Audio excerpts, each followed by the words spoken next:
I missed some major information from my first review on the first season of Spectacular Spider-Man. And these are big whoopsies. They have a character named Tombstone in here, who usually in the comics is just a low-level bad guy that Spider-Man fights. But in this Spectacular Spider-Man, they turn him into basically Kingpin by making him the crime lord of New York City. And he challenges Peter by creating all the big bads that we see in the show, like Sandman and the Rhino. And it was interesting that I don't know how I forgot to mention this, but he tries to offer Peter money, which everyone would know, yeah, Peter wouldn't do that. Of course he wouldn't do that. But I liked how they showed it because it shows how Peter takes his responsibility as a superhero seriously, because he could easily take that money and help his aunt with all the bills, but he can't do that. Because like I said, he made a promise to Uncle Ben, but what I like about this, again, they didn't show it.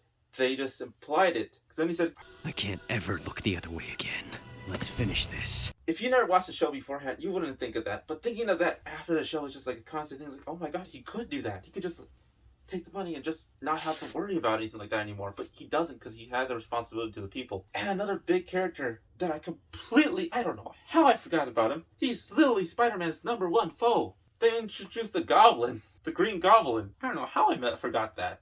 And he was funny. Him and Spider-Man would be like having these banters because they're both comedic in this one too. So it's like that both comedicness just kind of clashing with each other. And Green Goblin even tried to get Spider-Man to go on his side too. It was like, we could be crime lords together. Peter's like, nope, not doing that. How many villains try to get Peter on their side?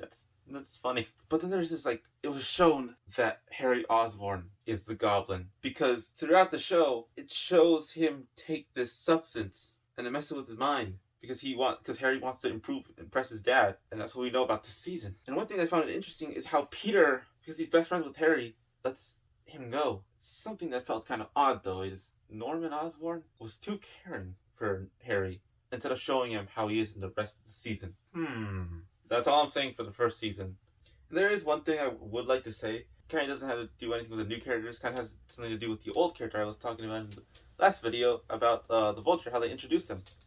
His suit is red and black, which as a kid you don't think about it because this show kind of introduced me to the rest of the rosters of his villains. But kind of just has a color, like, I feel like it could be a little bit better if it had the green. Maybe that's just me, but it's cool either way. Oh my god, I keep forgetting things about Spider-Man. In the show they also introduced the Lizard. I know I said that in a previous video, but I didn't really go into depth with it. The way how they introduced Kirk Connors in the show was interesting, because Peter has an internship there at Dr. Connors' lab, and that's how they meet, and that's cool, and it shows the constant state of Connors trying to cure himself, because he keeps showing this injection, him trying to give it to himself. But when they show Electro, and I said that in the last video, Electro shocks the syringe, and when Dr. Connors takes it, at first, I don't know why he just takes the syringe that was on the floor and that was clearly messed with and put it on him again. Like, looked like an addiction there. But then later on, in that episode where he injected it with him, he grew his arm into like a perfect human arm. Not sure it was the right arm, but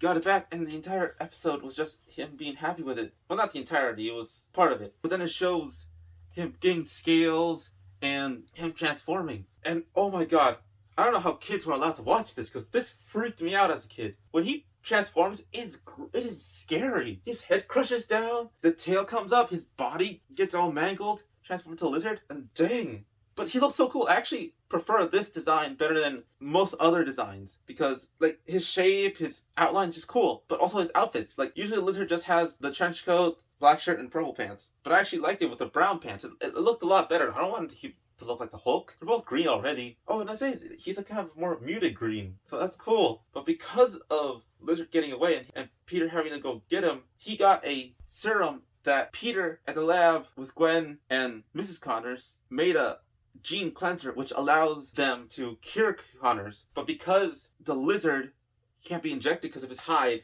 they have to put it in his mouth. So Peter has to go find him as Spider-Man.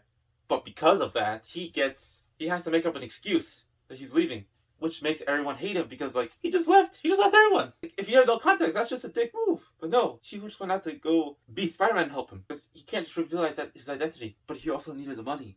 So at the end of all that stuff, just curing him, he took the pictures of him a Spider-Man with the web and the camera on there, taking all the pictures. He did all that, and he got fired from his internship because of that. Because even though it didn't show Connors becoming the Lizard, to them, it looks like Peter literally left just to take pictures of Connors as the Lizard. And yeah, as that was all I had a context of, that would be terrible. So that was interesting.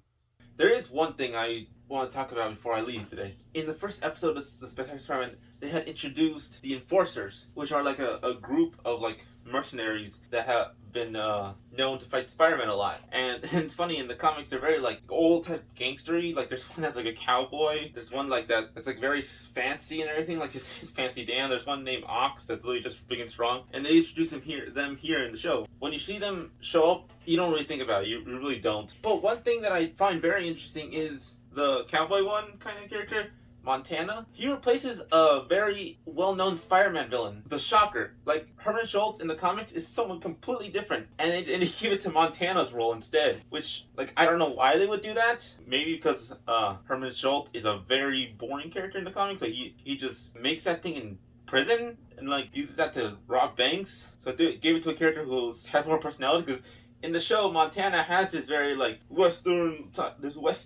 type talking. Don't you mock me, boy! Kind of funny, and I actually kind of find that interesting. Like I just wanted to say about that, because Shocker is a really big Spider-Man villain. They just gave it to someone else. And then again, I wouldn't say that the Enforcers are like big crooks. They're really not. But it's funny how like they just kind of put two and two together with Herman Schultz and Montana to make the Shocker. But it actually works because it gives the Shocker more personality with all his talking, the why he does things. It's just really cool, and that's what I want to say about that.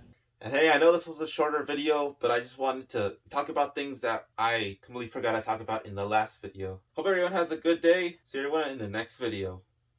Bye.